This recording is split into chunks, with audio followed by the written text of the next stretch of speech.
ओम शांति। आज हमारे बीच मुंबई से कुंती बहन हमारे ट्रांसपोर्ट विंग की नेशनल कोऑर्डिनेटर हैं और साथ ही साथ आप बाल्यकाल से इस ईश्वरीय विश्वविद्यालय के प्रांगण में बचपन से लेकर आज तक अहिर्निश सेवा और ज्ञान, सेवा और सेवा की लगन, योग की अगन प्रज्वलित करती चली आ रही है। आपने सबसे बड़ी बात कि जिस फैमिली से आप बिलोंग करती हैं, मैं समझती हूँ लगभग 50 का आंकड़ा होगा, ऐसे सभी सदस्य बाबा के बच्चे। तो आपको पारिवारिक वातावरण मिला, बड़ी बड़ी बहनों की बाप दादा की पालना मिली, साकार बाबा मम्मा की पालना मिली। तो ऐसी भगवान के द्वारा तराशी गई अनमोल कड़ी। अब मैं और दुनियावी वाली बातें सुनाने लग जाऊं कि आपको मुंबई की धरनी में अनेकों बार विभिन्न पुरस्कारों से नवाजा गया और ट्रांसपोर्ट विंग की बात तो है ही है कि वो सेवा करती हैं। हमारे धार्मिक प्रभाग में कंधे से कंधा मिलाकर सद्भावना रैली अभियान में उन्होंने पूरा साथ दिया, हरिद्वार से लेकर के पुरी तक। और इतना ही नहीं, सदैव हर सम्मेलन को सफल बनाने में अनमोल सहयोग दिया। ट्रांसपोर्ट विंग में अभी आई हैं, क्योंकि हृदय से बहुत साहित्यिक हैं, इसलिए फिल्मी दुनिया के संगीतकारों की, कलाकारों की भी सेवा आपने बहुत की। हमारा बोरेवली सब जोन है जिसकी आप मुख्य टीचर हैं। ऐसी आदरणीय कुंती बहन को हमने आह्वान किया है आज, क्योंकि जैसे जैसे हम देख रहे हैं समय बहुत तीव्र गति से बढ़ रहा है। तो इस समय को देखते हुए हम अपनी श्वासों को कैसे सफल करें, आज हमने उनसे अनुरोध किया है कि वो हमें सुनाएंगी अपने जीवन के अनुभवों से कि कैसे हम आगे बढ़ सकें। आदरणीय कुंती बहन, स्वागत है आपका प्रयाग की धरनी में। स्वागत है, स्वागत है। ओम शांति। ओम शांति। ओम शांति। आज हमें भी खुशी है कि बिना रेलवे ट्रांसपोर्ट या ट्रांसपोर्ट के भी हम इलाहाबाद पहुंच गए।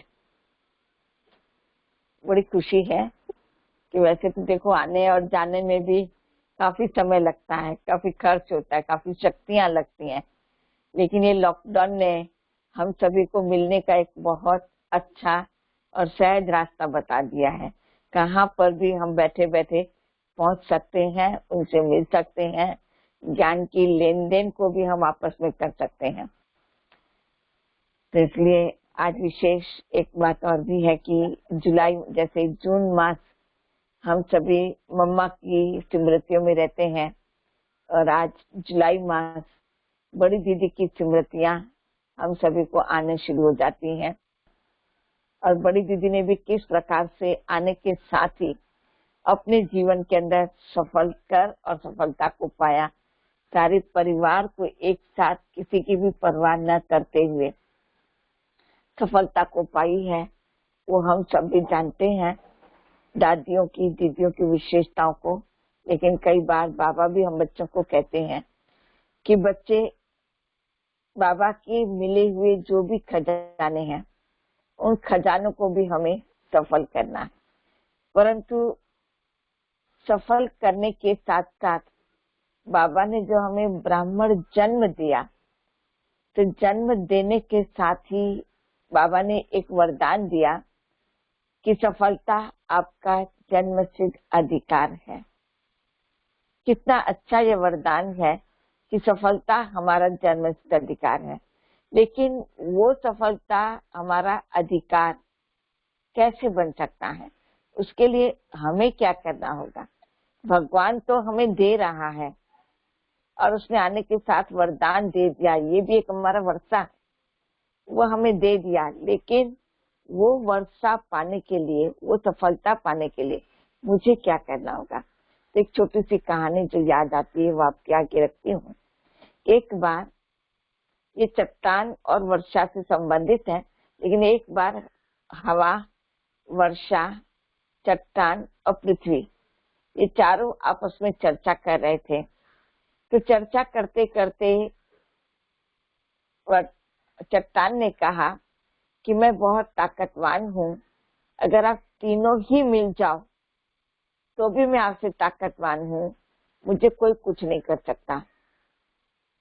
तब तीनों आपस में सहमत हो गए कि सचमुच चट्टान तो बहुत ताकतवान है, इसे कोई कुछ नहीं कर सकता है। लेकिन अचानक वर्षा को एक संकल्प आया, एक विचार आया कि मैं कुछ कर सकती हूँ। तो उसने कहा कि नहीं, तुम ताकतवान हो बराबर है, परंतु तुमसे शक्तिशाली मैं हूँ। तो पृथ्वी और हवा भी उस पर हंसने लगे कि वर्षा तो बूंद बूंद पड़ती है, बूंद बूंद पड़ने वाली वो क्या ताकतवान है। तो तब वर्षा ने कहा कि आप देखो तो सही, मैं इस चट्टान में भी छेद कर सकती हूँ। तब चट्टान को भी लगा कि करके तो देखो। तो इस प्रकार से उनकी जो चर्चाएं चल रही थी, लेकिन वर्षा ने भी अपने पुरुषार्थ को नहीं छोड़ा। अविरत नियमित रीति से वो पढ़ती रही, चट्टान के ऊपर गिरती रही। कुछ समय के बाद वर्षा और हवा ने कहा कि देखो, कितने समय से तुम पढ़ रही हो, लेकिन चट्टान को तुम कुछ नहीं कर पाई। उसने कहा कि समय आने दो, देखना क्या होता है। वो नियमित पढ़ती रही और एक दिन बहुत जोर से चीख सुनाई दी। तब पृथ्वी और हवा दोनों ही दौड़ करके गए और कहा कि क्या हुआ। तो चट्टान ने कहा कि आज वर्षा ने मेरे में छेद कर दिया। तो उसने छेद कर दिया, वो सफल हो गई। तब हवा और पृथ्वी ने वर्षा से पूछा कि तुमने कैसे किया। तो वर्षा ने कहा कि मैंने कोई हिंसक रीति से नहीं किया है, मेरी नियमितता ने उसके अंदर छेद कर दिया है। तो यहाँ हमें ये कहानी से सीखने को मिलता है कि हमारा भी प्रतिदिन लगातार पुरुषार्थ करने से, हमारे भी अभ्यास अगर नियमितता से है तो वो हमें सफलता को प्राप्त कराता है।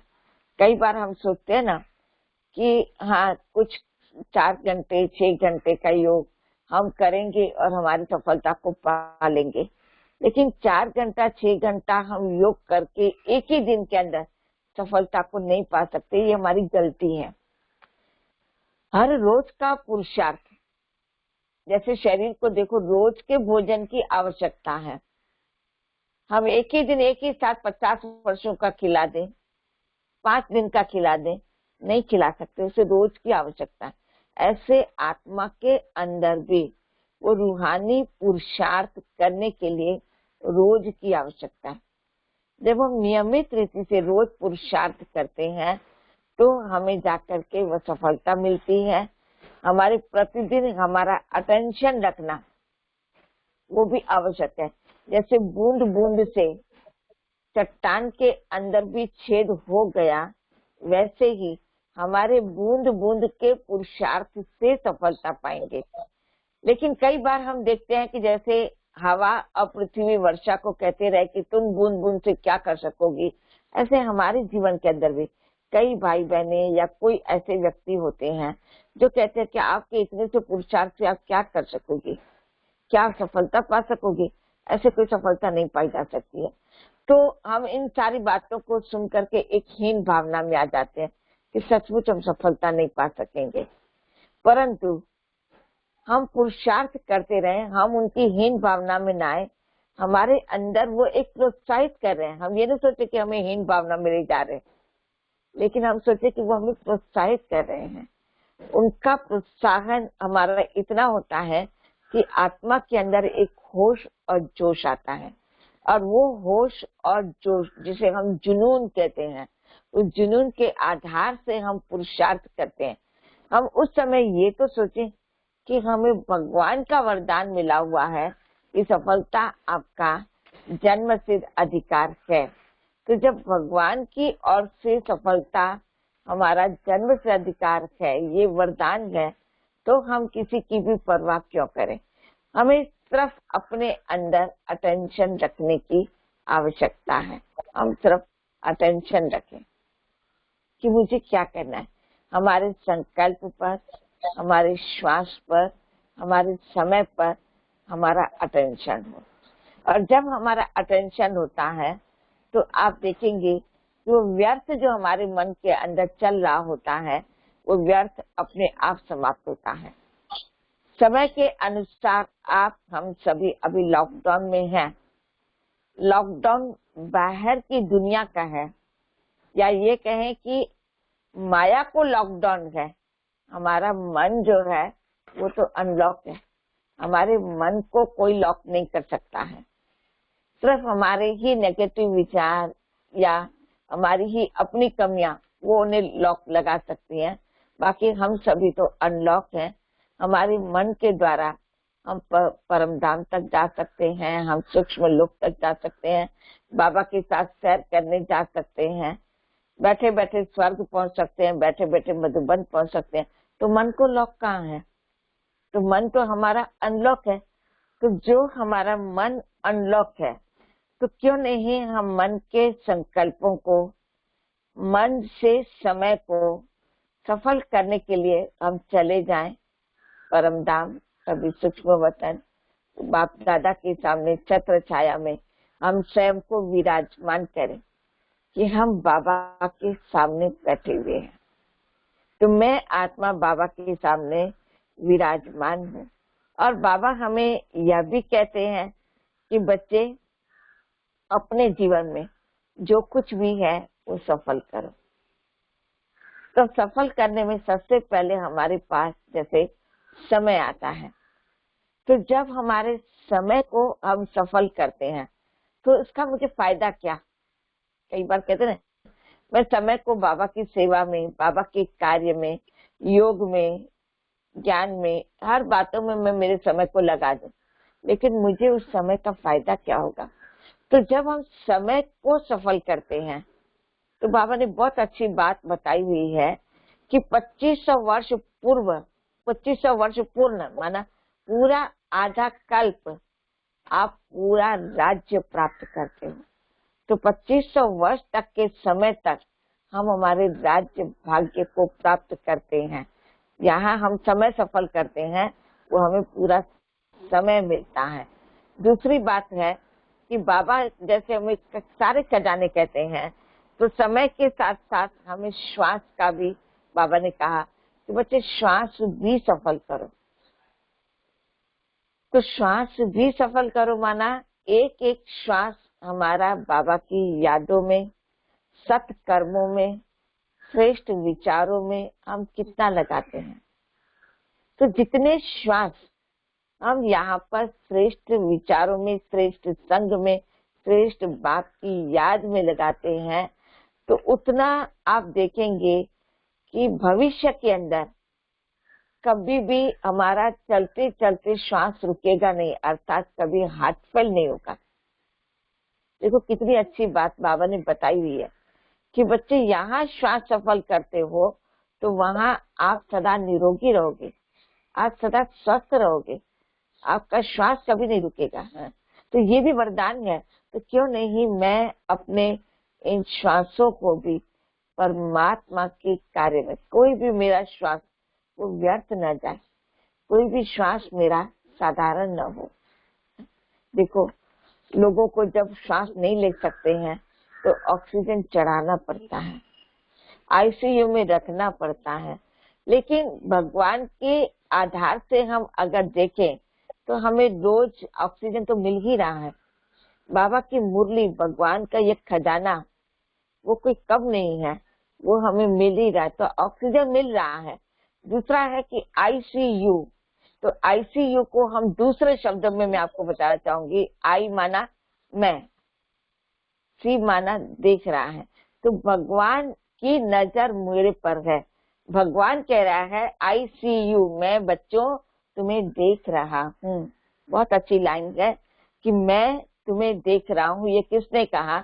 भगवान ने। आईसीयू, हम उस आईसीयू में न जाएं जिस आईसीयू का नाम सुनकर के हम डर जाते हैं, घबरा जाते हैं कि अरे वो आईसीयू में है, कितना समय रहेगा। लेकिन नहीं, हम तो भगवान की नजर में हैं, हम उस आईसीयू में हैं। तो जब हम उस आईसीयू में रहते हैं तो भविष्य भी हमारा वैसा ही बनता है। साथ साथ मैंने आपको कहा कि भगवान का हमें खजाना, ज्ञान का खजाना मिलता है। तो ज्ञान के खजाने को भी मुझे सफल करना है। अब ज्ञान के खजाने को हम कैसे सफल करें?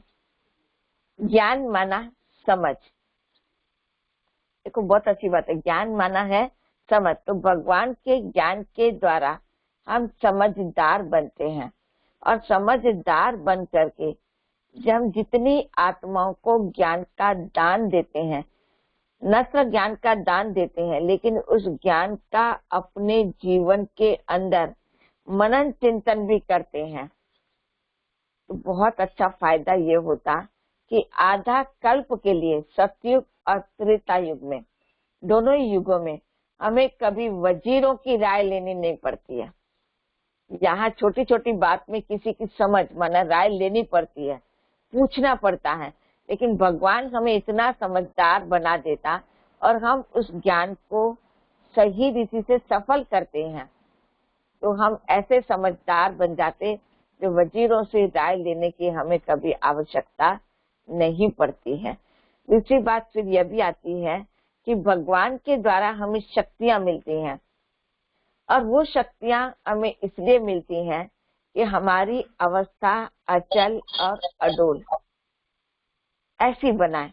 तो उन शक्तियों से हम स्वयं की अवस्था को भी अचल अडोल बनाते हैं, और उन्हीं शक्तियों के आधार से अन्य आत्माओं के अंदर भी हम हिम्मत देते हैं, उन्हें भी अचल और अडोल बनाने का कार्य करते हैं। कैसी भी परिस्थिति आए तो भी हम स्थिर रहते हैं। तो जब हम ऐसे स्थिर रहते हैं तो देखिए कि भविष्य में 2500 वर्ष तक हम निर्विघ्न राज्य करते हैं, वहाँ अचल और अडोल रहते हैं, वहाँ हलचल वाली दुनिया नहीं होती है। तो ये सारी प्राप्तियां करने के लिए हमें स्वयं पर अटेंशन तो रखना होगा। आप देखो, यहाँ कोई भी सत्ता आपस में मिल करके कार्य नहीं कर पाती है, वो शक्तियों को व्यर्थ गंवा रही है, लेकिन भगवान ने हमें शक्तियों को सफल करना सिखाया।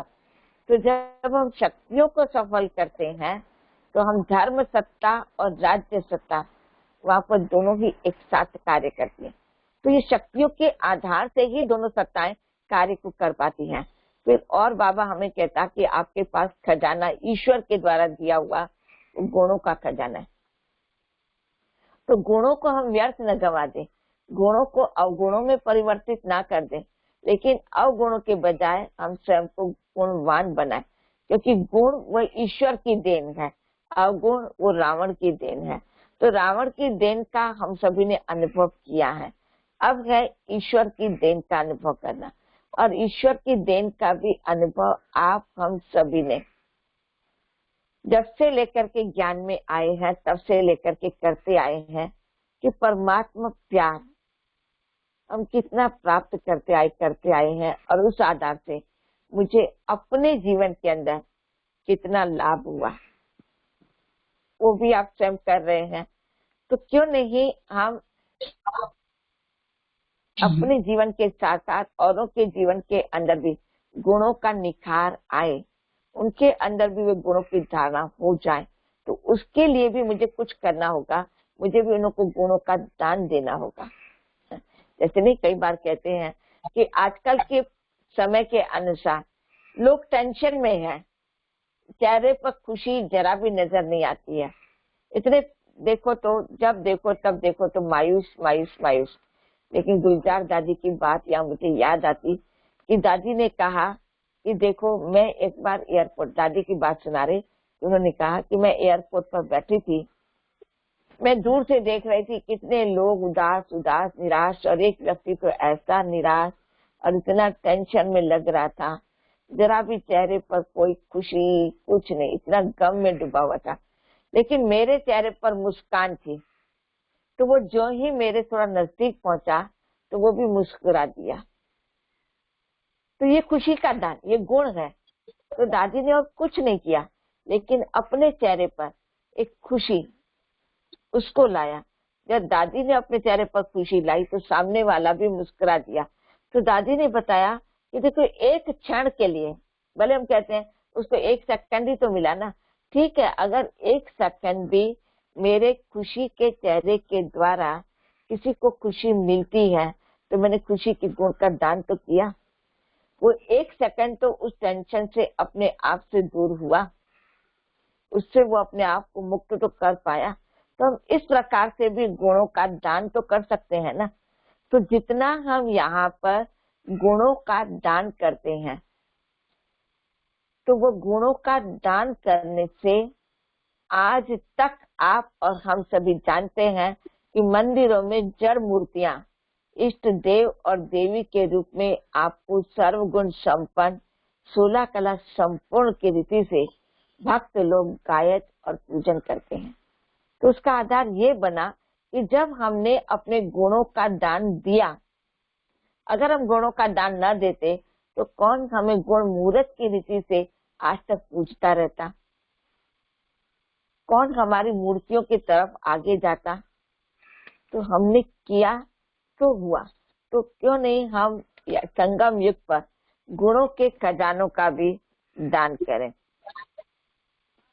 दूसरी बात हम यह भी देखें कि समय के अनुसार हम मुरली पर भी विशेष अटेंशन रखें, क्योंकि देखो ब्रह्मा बाप को मुरली से बहुत प्यार था और मुरली से प्यार होने के कारण ब्रह्मा बाप मुरलीधर बना और साथ साथ भविष्य जन्म में भी उसके हाथ में मुरली दिखाई गई है।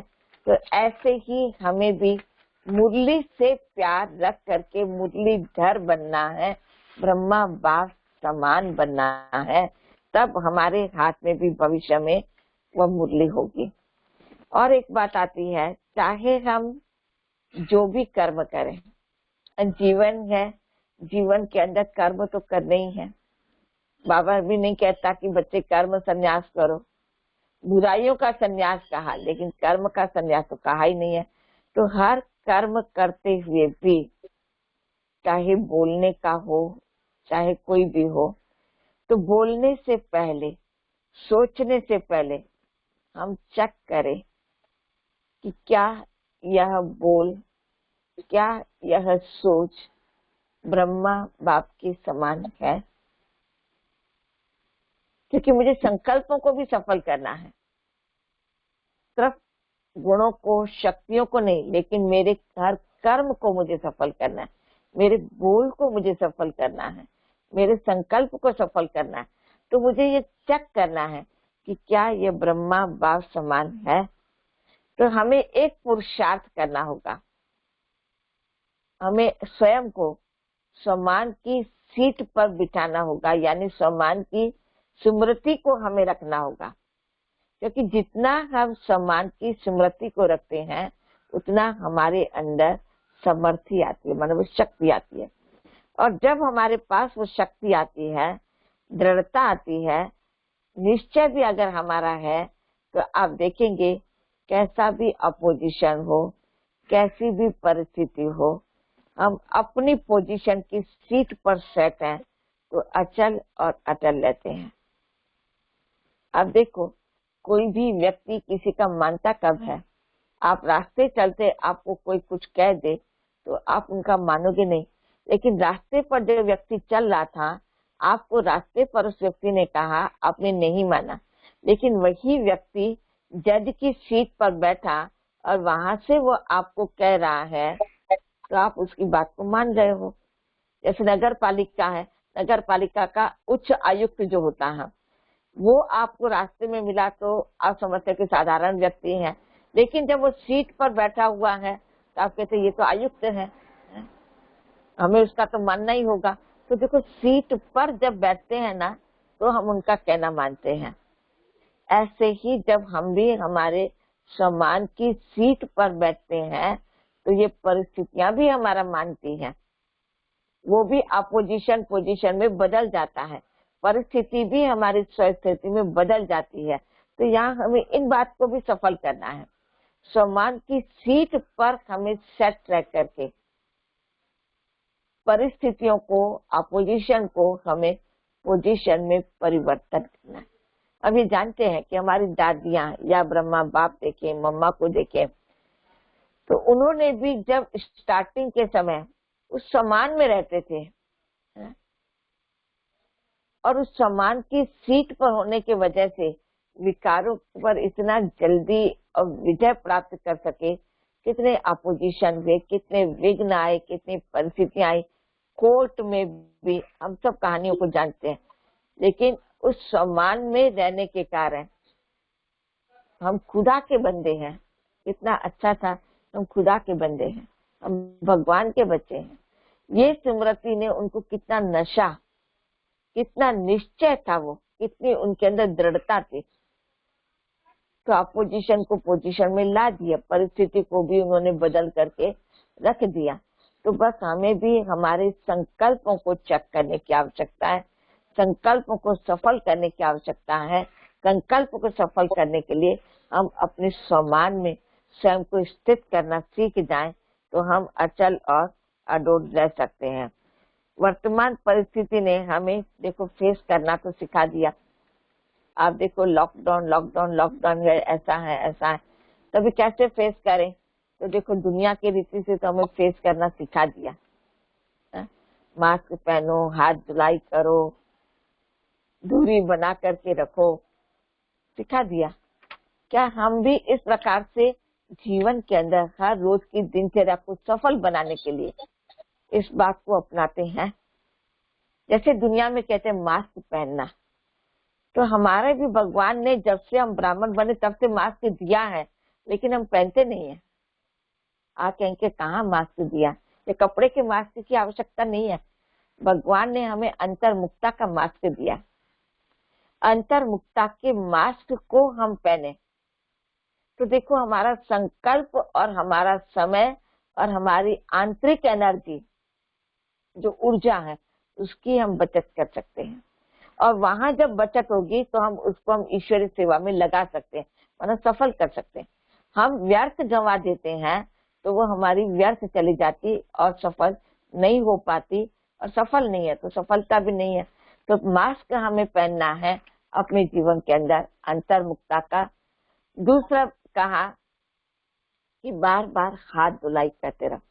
ये शरीर के हाथ धुलाई करने की बात नहीं है, शरीर के हाथ तो दुनिया बार बार कर ही रही है, लेकिन हमें भगवान ने सिखा दिया कि मन की भी धुलाई करते रहो। मन का हाथ, बुद्धि का हाथ जो आपने भगवान के साथ पकड़ा हुआ है, तो मन और बुद्धि का हाथ मैंने बाबा को दिया है, तो वो कहीं मेरा मैला तो नहीं हो रहा है, वो किसी के साथ मेरा टच तो नहीं हो रहा है, उसके ऊपर कोई धूल मिट्टी तो नहीं चढ़ रही है। हम उसको बार बार धुलाई करें। अब उसको धुलाई करने के लिए बाबा ने कितना अच्छा हमें एक तरीका सिखाया, 5 स्वरूपों की ड्रिल, जो लास्ट भी बाबा ने अव्यक्त वाणी में कहा कि बच्चे सारे दिन के अंदर 12 बार कम से कम 5 स्वरूपों की ड्रिल करो। तो वो ड्रिल करने से हम देखें हमारे मन और बुद्धि का हाथ साफ होता है।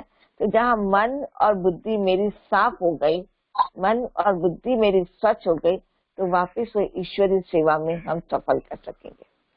मन और बुद्धि मैला होगा और आप योग करने के लिए बैठो, क्या आपका योग लगेगा? तो वो हमारा समय फिर व्यर्थ जा रहा है, फिर हमारे संकल्प व्यर्थ जा रहे हैं, तो व्यर्थ ही व्यर्थ मेरे पास आएगा, तो सफल नहीं हो पाएगा। तो बार बार हम मन और बुद्धि को इन 5 स्वरूपों की ड्रिल को करते हुए, वो कहते हैं 20 सेकंड, आप देखो 20 सेकंड ही आपको लगेंगे 5 स्वरूप का अभ्यास करते, ज्यादा समय नहीं लगाना है। शॉर्ट में करो, आप लंबे लंबे जब टाइम है तब लंबा लंबा करो। एक बार हाथ धुलाई करने जाते हो तो आप सोचो मैं देवता स्वरूप आत्मा हूँ, दूसरी बात जाते हो तो आप सोचो मैं फरिश्ता स्वरूप हूँ, तीसरी बार आप जाते हो तो मैं ब्राह्मण आत्मा। तो हर बार एक अलग अलग रीति से हम उसका प्रयोग करें। तो ये प्रयोग करने से आपका फायदा क्या होगा कि आपकी सारा दिन की जो दिनचर्या है वो सफल हो जाएगी, क्योंकि आपका मन और बुद्धि कहीं व्यर्थ जा ही नहीं रहा है। आपके मन और बुद्धि पर नियंत्रण आ गया। तो जहाँ नियंत्रण आ गया तो वहां हम उस कार्य को सफल भी कर सकते हैं। और दूसरी बात यह है कि आज दूरी बना करके रखना, तो हम परम धाम में चले जाएं, इस दुनिया के, इस देह से, देह की दुनिया से स्वयं को परे कर दें, तो ये सबसे बड़ी दूरी है। लोग शारीरिक देह बांध के आधार से एक दूसरे को देख रहे हैं, आप एक आत्मिक भाव से देखो। जहां मैं आत्मिक भाव से देखती हूँ तो ये देह भी मेरा सफल हो जाता है। आप कहेंगे देह कैसे सफल होगा, क्योंकि मैं इसमें हुई नहीं। तो मुझे कोई अगर देखेगा भी तो कोई कमी पेशी उनको नजर नहीं आएगी, क्योंकि मैंने ही मेरे नेत्रों को प्रोग्राम दे दिया ऊपर का, परम धाम का, अपने आत्मिक स्वरूप का। तो जब मैं वहां चली गई, मैं यहाँ हूं ही नहीं, तो यहाँ की बातें किसी को दिखाई देगी ही नहीं। तो स्वाभाविक है कि वो सामने वाला भी उसी स्वरूप में स्थित हो जाएगा। जैसे देखो, किसी एक का मौन होता है ना, दूसरे का मौन नहीं होता है, लेकिन जब उस मौन वाले व्यक्ति से वो दूसरा व्यक्ति बात करने आता है तो वो भी इशारों से बात करता है, या तो इतना साइलेंस में धीरे से बोलता है जैसे उसका मौन हो, तो असर पड़ता है ना। तो ऐसे ही आत्मिक स्वरूप की स्थिति में जब वो हमको देखेगा तो उसका भी स्वरूप वैसा ही बन जाता है। तो ये भी हम देखें कि हम भी आत्मिक देह से दूरी बना करके रखें, इस दुनिया से दूरी नहीं, लेकिन देह से दूरी। वैसे भी आप देखो कि लोग भी अपने जीवन के अंदर बचाने के लिए, करने के लिए दूरी बनाते हैं। तो संबंधों में, रिश्तों से भी, बाप बेटा के पास भी घरों में नहीं जा रहे हैं, कहते नहीं जाना नहीं है ना, दूरी रखनी है ना। अरे तो जब वो नहीं रख रहे, वो भी देखो अपने आप के जीवन को संभालने के लिए कर रहे हैं, तो हमें तो परमात्मा के पास जाना है, तो उनको भी हम परमात्मा के पास ले जा सकेंगे। हम जाएंगे तो वो चलेंगे, हम नहीं जाएंगे तो वो भी नहीं जा पाएंगे। तो क्यों नहीं हम आत्मिक स्वरूप में स्थित होकर के स्वयं के जीवन को भी सफल बनाएं और दूसरों के जीवन को भी सफल बनाएं। आजकल हम देखते हैं कि लोग बड़े परेशान रहते हैं परिस्थिति के आधार से, लेकिन भगवान ने हमें शान में रहना सिखा दिया। तो शान में भी हम देखो रहते हैं, तो स्वाभाविक है कि ब्रह्मा बाप का भी हम जानते हैं कि वो अपने जीवन के अंदर निश्चिंत और निश्चय बुद्धि थे। निश्चिंत और निश्चय बुद्धि के आधार से बाबा ने जो ही प्रवेशता की थी, तो ही बाबा ने सब कुछ सफल कर दिया। बाबा ने ये नहीं सोचा कि मेरा क्या होगा, नहीं, बाबा ने कहा, इशारा और ब्रह्मा बाप का करना, इतना निश्चय और इतना निश्चिंत मन। तो हम भी अपने आप को देखें कि इतना निश्चिंत और निश्चय बुद्धि बने हैं, हम सफल तब कर सकते हैं। देखिए, इसीलिए ब्रह्मा बाप की और भी बात हम जानते हैं कि अंतिम समय तक भी ब्रह्मा बाप ने पत्र व्यवहार किया, बच्चों के सारे पत्रों के जवाब अपने हाथ से बैठ करके लिखे। दूसरी बात कि अंतिम समय तक भी बाबा ने इसी तन के द्वारा माँ वाक्य उच्चारण किए। तो अंतिम दिन पत्र व्यवहार करना, माँ वाक्य उच्चारण करना, मतलब इस शरीर को, इस तन को परमात्मा की सेवा में लगा करके अपने श्वास को, अपने संकल्प को उन्होंने सफल किया। ये आप हम सभी जानते हैं। तो यहाँ पर हम भी सोचें कि बाबा ने भी हम सभी को यही कहा है कि बच्चे निश्चय बुद्धि बनो तो सही, अपनी अवस्था को निश्चिंत करो तो सही। तो हम सोचते हैं कि अगर हम तन लगा देंगे, मन लगा देंगे, धन लगा देंगे, ये सब कुछ अगर हमने ईश्वरीय सेवा में लगा दिया तो फिर हमारे लिए क्या रहेगा। तो जब हम सोचते हैं कि क्या रहेगा, तो भगवान भी कहता है कि ठीक है, आप रखो, आपकी चिंता आप स्वयं करो। लेकिन जब हम कहते हैं कि बाबा यह सब कुछ आपका है, तो अंत तक जवाबदारी उसकी बन जाती है। आज भी ऐसी परिस्थितियों में कई स्थानों का हमें जब सुनने को मिलता है कि खाने के लिए नहीं मिल रहा है उनको, वो चिंतित है, कहाँ से लाएं, क्या करें। आप और हम देखें, हम कितने मजे से बैठे हैं कि इस लास्ट 84वें जन्म में भी भगवान हमें खिला रहा है, और उसका तो अंत तक का वायदा है कि मैं दाल रोटी खिलाऊंगा। वो दाल रोटी ऐसे ही थोड़ी खिलाएगा, जब हम उसके कार्य में सफल करते हैं तो वो हमें भी दाल रोटी खिलाता है। जैसे देखो आज हम सभी बहनें सेवा केंद्र पर रहती हैं। आप सोचिए कि सेवा केंद्र पर आजकल भाई बहनें आ नहीं रहे हैं। जब भाई बहनें आ नहीं रहे हैं तो स्वाभाविक है कि विचार आ सकता है ना कि जब भाई बहनें नहीं आते हैं तो सेंटर कैसे चलेंगे। खाली भोजन की बात नहीं होती है, सेंटरों के मेंटेनेंस का भी होता है, इलेक्ट्रिक बिल के होते हैं, कई बातें और खर्चे भी होते हैं। तो ये सब कैसे चलेगा। लेकिन आज हम बड़े दावे के साथ कहते हैं कि हम निश्चिंत और निश्चय बुद्धि होकर के बैठे हुए हैं, क्योंकि भगवान को हमने तन और मन दिया है। तो जब हमने हमारा तन और मन भगवान के कार्य में सफल किया है, उसे समर्पित किया है, मैंने सफल किया ना, तो जब मैंने वहां सफल किया तो भगवान का काम है मुझे चलाना है। हम जीवन दे तो सही, फिर हम देखें कि वो चलाता है या नहीं चलाता है। अवश्य वो चलाता है, खाली हम देखें, हम अपने आप को इतना निश्चय बुद्धि निर्संकल्प होकर के करके तो देखें। हम वो नहीं करते हैं, हम व्यर्थ के संकल्पों को चलाते हैं। और जब व्यर्थ संकल्प चलाते हैं, निश्चय नहीं रखता है इतना, तो वो सफल भी नहीं हो पाता है और रिटर्न में जब हमको चाहिए उस समय मिल भी नहीं पाता है। तो एक ही दिन के पुरुषार्थ से हमें नहीं मिलेगा, एक ही दिन हम बाबा के लिए कर देंगे तो नहीं मिलेगा। रोज रोज पुरुषार्थ करते करते करते हर रोज हम थोड़ा थोड़ा सफल करें, हम एक साथ ना करें भले, और रोज सफल करते रहे, तो भगवान हमारे जीवन को चलाएगा, क्योंकि उसकी गारंटी है।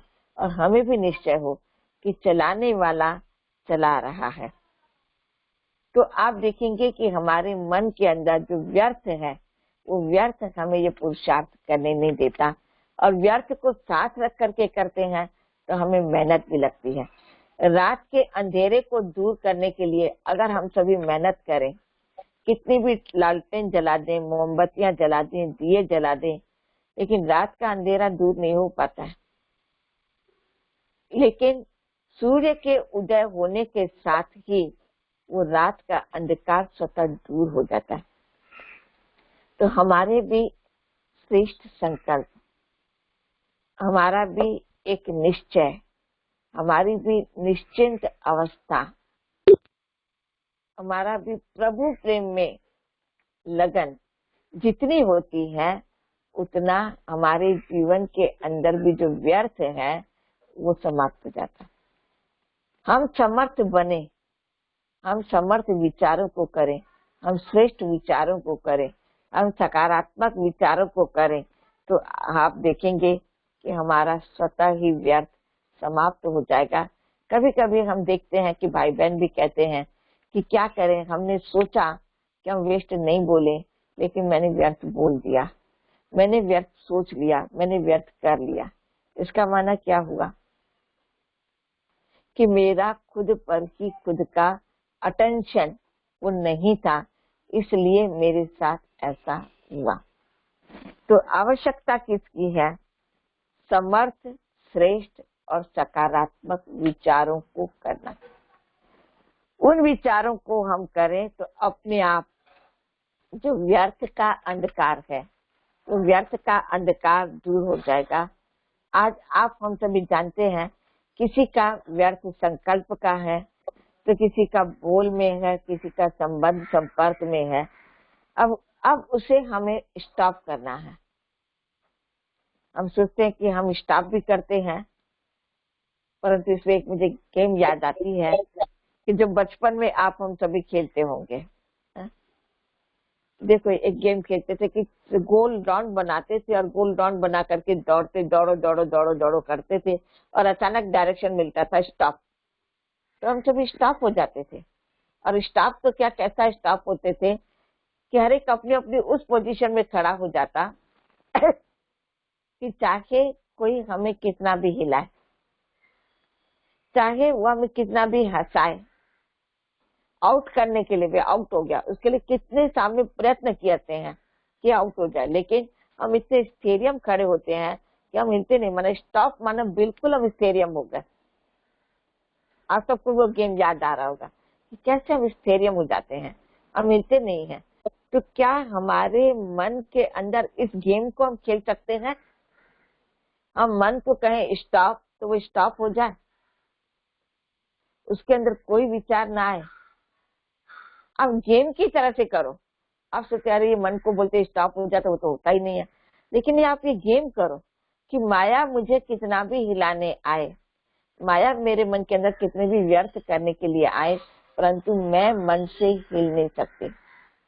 माया कितना रुलाने का प्रयत्न करे, माया कितना अंधकार लाने का प्रयत्न करे, परंतु मेरे जीवन के अंदर जो उजाला है, मेरे जीवन की जो हंसी है, हर्षित मुक्ता का गुण भगवान ने दिया है, वो मेरा कभी जा नहीं सकता। हम इस प्रकार से माया को भी चैलेंज करें एक गेम की तरह।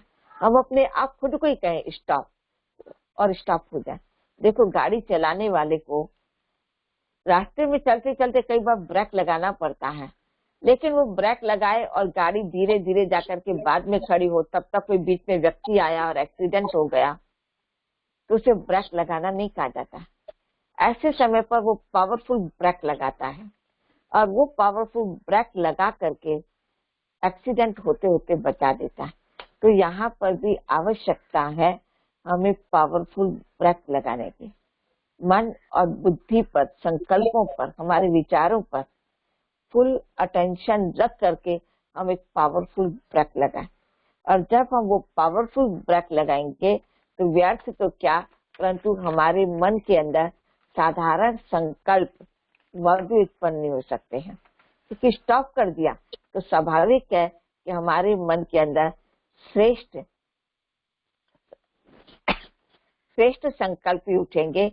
इतनी हमारी पावरफुल ब्रेक हो जो कोई भी मुझे हलचल में न ला सके। तो अभी के समय के अनुसार हम ये कहें कि हमें निश्चिंत और निश्चय रखना है कि भगवान हमारी पालना कर रहा है। देखो लॉकडाउन खत्म हुआ, हम सभी समझते थे कि अभी तो खत्म हो गया, लेकिन आपको पता है, पता नहीं यूपी का मुझे आइडिया नहीं है, लेकिन 31 जुलाई तक लॉकडाउन को बढ़ा दिया गया। अब जब सोचते हैं कि अरे फिर 1 महीना बढ़ गया, मैं तो उस दिन भी कोई बात कर रहे थे तो कह रही थी उनको कि देखो हमारी दादियों ने 14 वर्ष तपस्या की थी और वो 14 वर्ष तपस्या करके उन्होंने सेकंड सेकंड को, अपने समय को, अपने श्वासों को, अपने हर कर्म को कैसे सफल बना दिया। आज उनको देखो तो बाबा दिखाई दे रहा है, भगवान से मिलने ऐसी भाषा आ रही है, मानो वो तपस्या उनके अंदर जैसे रोम रोम में बस गई। तो जीवन तो सफल हुआ और इनके आधार से आज कितनों का जीवन सफल हुआ। लाखों भाई बहने बाबा के बने हैं, उन दादियों के आधार से बने। तो जब उन्होंने इतनी तपस्या 14 वर्ष तपस्या की, तो आप और हम जब ज्ञान में आए हैं ना, तो हमें 14 वर्ष तपस्या का कोई समय नहीं मिला है और ना ही मिलने वाला है। लेकिन जो समय मुझे मिला है उनके इसमें 14 वर्ष था, हमारे में 4 महीना है, 3 तो बीत गए, बाकी 1, तो 4 महीना है। उसमें भी हमारे पास अभी 1 ही महीना है। तो इस 1 महीने को उसी तपस्या को सामने रख करके अपने श्वास को, अपने संकल्प को, अपने समय को, अपनी शक्तियों को, अपने कर्म को, अपने बोल को उस अनुसार से हम सफल करें कि दादियों ने क्या किया, कैसे किया, कैसे वो बाबा के संग संग को अपने आप को महसूस करते थे। आज हम गीत गा लेते हैं, तुम तो यहीं कहीं बाबा मेरे आसपास हो। गीत गाना एक बात है, लेकिन गीत का अनुभव करना वो महत्वपूर्ण बात है। तो अब आप चेक करिए कि क्या सचमुच आप इसका अनुभव करते हो कि वो मेरे आसपास है। आसपास जो होता है वो कभी दुखी नहीं होता, कभी परेशान नहीं होता, वो कभी हलचल में नहीं आता, उसकी अवस्था में कभी दिल शिकस्त का नजर नहीं आती, निराशावादी नहीं होता, नेगेटिव नहीं आता। आसपास भगवान होगा तो नेगेटिव कहाँ से आएगा? उनकी तो कितनी पावरफुल एनर्जी है, तो वह नेगेटिव तो आ ही नहीं सकता है। तो हम सब गा रहे हैं या सचमुच में वैसे संकल्पों को करके अपने जीवन को सार्थक बना रही हूँ? ये अभी आप खुद के अंदर भी चेक करना। मैं पूछती तो नहीं हूँ, लेकिन हम सभी को चेक करना होगा। साथ साथ बाबा हमें कई बार सफल करना सिखाते रहते हैं। अभी हम भी सोचते हैं कि कितना आखिर सफल करें। तो एक बचपन का गीत भी याद आता कि बचपन में एक गीत सुना था और आज भी आप लोग सुनते तो होंगे, पता नहीं मुझे। कहते थे कि गरीबों की सुनो वो तुम्हारी सुनेगा, तुम 1 पैसा दोगे वो 10 लाख देगा। आज गरीब माना जो धन से गरीब है वो गरीब नहीं कहा जाता है, तन से विकलांग है उसे भी गरीब नहीं कहा जाता, लेकिन मन से गरीब है जिसके पास सुख, शांति, पवित्रता, आनंद, प्रेम ये नहीं है, जिनके अंदर आपसी पारिवारिक प्यार खत्म हो चुका है, गरीबी तो उसको कही जाती है। धन है लेकिन परिवार का प्यार ही ना हो तो वो किस बात का खुशी है, वो कैसे शाहूकार है? तो धन से शाहूकार कोई नहीं कहा जाता, गुणों से शाहूकार। तो आज गुणों से शाहूकार कोई भी नहीं है। तो ऐसे हम उनके प्रति, उन आत्माओं के प्रति सारे दिन के अंदर, चाहे 2 आत्माओं को चाहे 5 आत्माओं को, हम सुख दें, खुशी दें। जैसे देखो कई बार मैं देखती हूँ ना कि कोई बुजुर्ग होता है, उसको कोई रास्ता क्रॉस कराता है ना, तो भी वो दिल से दुआ दे देता कि बेटा सुखी रहो। ऐसे हम अपने को क्या सफल कर सकते हैं? ऐसे छोटे छोटे कार्यों को करके भी हम सफल करके और सफलता को पा सकते हैं। तो दुखी परेशान आत्माओं को, जो भटक रही हैं आत्माएं, उन आत्माओं को थोड़ा सा उनके लिए मनसा के द्वारा योग का दान दें, ज्ञान के वाइब्रेशन उनके पास भेजें। तो ज्ञान और योग के वाइब्रेशन जो उनके पास पहुंचेंगे तो वो आत्मा भी अपने जीवन के अंदर कुछ तो प्राप्त करेगी। जैसे हमने देखा ना कि चट्टान पर बूंद बूंद गिरते वो चट्टान में छेद हो गया। हो सकता है कि रोज के हमारे एक संकल्प को भेजने से, मैं संकल्प सफल कर रही मेरे, तो मैं रोज संकल्प भेजती रहूं, तो हो सकता है कि वह दुखी आत्मा भी सुख को प्राप्त कर ले। वो जो आत्मा भटक रही है वो ईश्वर की प्राप्ति को कर ले। जिसके जीवन के अंदर वो निराशा बनकर के बैठ गई है कि अब कुछ नहीं हो सकता है, उनके अंदर एक आशा की किरण जागृत हो जाए। क्या ऐसे हमारे संकल्प को उन आत्माओं तक भेज करके हम सफल कर सकते हैं? अब आवश्यकता इसकी है। वो तो कहा 1 पैसा दोगे 10 लाख देगा, लेकिन भगवान ने हमसे कहा हुआ है कि बच्चे आपका एक संकल्प, एक कर्म भी अगर आप सफल करते हो तो पदम गुना प्राप्ति, लाख गुना नहीं मिलती है, पदम गुना प्राप्ति मिलती है। तो जब हम प्राप्ति को जानते हैं कि एक करने से मुझे पदम गुना प्राप्ति होती है, तो क्यों नहीं हम हमारे संकल्प पर, हमारे बोल पर, हमारे कर्म पर, हमारे हर खजाने पर, चाहे गुणों का, चाहे शक्तियों का, चाहे वरदानों का, जो भी खजाने मिले हैं वो मेरी अपनी देन नहीं है। हम ये न सोचे ये तो बाबा ने मुझे दिया ना, लेकिन बाबा ने मुझे क्यों दिया है? औरों को देने के लिए, औरों को आप समान बनाने के लिए दिया है, उसे सफल करने के लिए दिया है। आप पुरानी कहानी एक जानते होंगे कि एक बहुत पुरानी कहानी है, कई बार सुनी होगी आपने, कि एक राजा ने हर बहू को, 3 बहुओं को अलग अलग गेहूं के दाने दिए कि 1 वर्ष के बाद मैं आपसे लूंगा। और तीनों बहुओं ने कहा एक गेहूं का दाना क्या करें? तो एक ने मटके के अंदर डाल के रखा, एक ने बाहर फेंक दिया और एक ने उसको खेत में जाकर अच्छी तरह से खेत को किया और उसमें डाला गेहूं का दाना। जब 1 वर्ष के बाद राजा ने मांगा तो एक ने तो फेंक दिया था, तो था ही नहीं। दूसरी ने मटके में डाला था, वो सड़ गया था।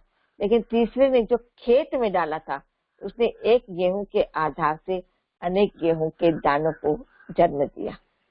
कितना एक गेहूं के दाने से गेहूं निकलता है। और सोचो, तो राजा का प्यार किस पर गया होगा? स्वाभाविक है कि जिसने उस गेहूं के दाने को खेत में डाल करके अनेक गेहूं को पैदा किया, मैंने उसे सफल किया। एक ने फेंका, व्यर्थ गया, मटके में डाला, वो भी व्यर्थ गया, लेकिन तीसरी ने सफल किया। तो भगवान भी जो हमें खजाने दे रहा है, तो हम भी खजानों को खाली इस दिमाग के अंदर रखे रहे नहीं।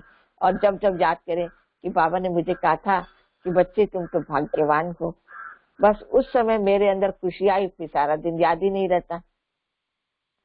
भगवान ने कहा तुम लवली और लवलीन आत्मा, मुझे वो याद रहा, लेकिन उसके बाद वो याद ही नहीं रहता। जैसे कबाड़ के अंदर कोई अच्छी चीज पड़ी है, हम निकालना चाहते हैं, लेकिन नहीं, बाहर खराब हो जाएगी, हम नहीं निकालते, पड़ी रहे, देखते हैं, खुश होते हैं, बंद कर देते हैं। ऐसे ही यहाँ पर भी हम देखें, सोचें, बंद कर दें, ऐसा नहीं। भगवान ने जो दिया है वो दूसरों को हमें देने के लिए दिया है, सिर्फ हमारे लिए नहीं। और हम जितना इन गुणों को, जितना इस ज्ञान को, जितना श्रेष्ठ संकल्पों को हम औरों के लिए करते हैं, उतना ये भी खेत हरा भरा होता है। तो क्यों नहीं हम अपने जीवन के अंदर सफल करना सीख जाए। मुझे एक और बात याद आती है कि हम बड़ी दादी के पास, जब बड़ी दादी, प्रकाश मणि दादी हॉस्पिटल में थे, तो मैं बड़ी दादी से हॉस्पिटल में मिलने के लिए गई थी। लास्ट का समय था, और उस समय ऐसा था कि बड़ी दादी के पास अंदर किसी को जाने नहीं देते थे। रूम के बाहर ही एक टेबल रख दिया था, जिसको भी देखना है दादी को तो टेबल के उस दूरी से देखते थे, वो भी 5-6 फुट दूर था टेबल। तो जो भी, चाहे बड़ी बहनें जाए, चाहे छोटी बहनें जाए, जो भी जाए, वो दूर से ही दादी को देखते थे।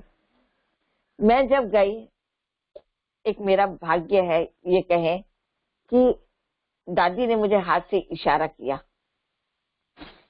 तो जब दादी ने इशारा किया तो मैं तो रुकी नहीं, मैं चली गई। और जो खड़े थे उन्होंने भी टेबल हटा दिया और मैं दादी के पास पहुंच गई। और दादी के पास जो ही पहुंची तो दादी ने पहले एक हाथ मेरा लिया, हाथ में हाथ पकड़ा, फिर दूसरा लिया, दूसरे से एक ही हाथ में दोनों हाथ पकड़ करके मेरे सिर को दादी ने अपने गोद में रखा। बड़ा प्यार किया। मैं ये इसलिए नहीं सुना रही कि उस प्यार को सुना रही, नहीं, ऐसा नहीं, लेकिन वो सीन में सुना रही कि इतना प्यार और दोनों हाथ मेरे पकड़े हुए, सिर पर हाथ फिरा रहे हो, तो एक वात्सल्य का अनुभव होता है। परंतु साथ साथ दादी ने को मैंने कहा कि दादी, मैं भाई बहनों को क्या बोलूं?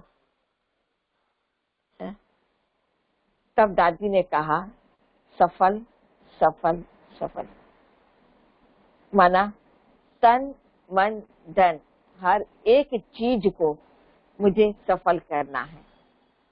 ये दादी ने लास्ट भी इशारा दिया कि ईश्वरीय सेवा में हमें हमारे तन को, हमारे मन को, हमारे धन को, दूसरे शब्दों में कहते हैं तो मन वचन कर्म कहते हैं, और शब्दों में कहें तो ईश्वरीय खजाने कहते हैं।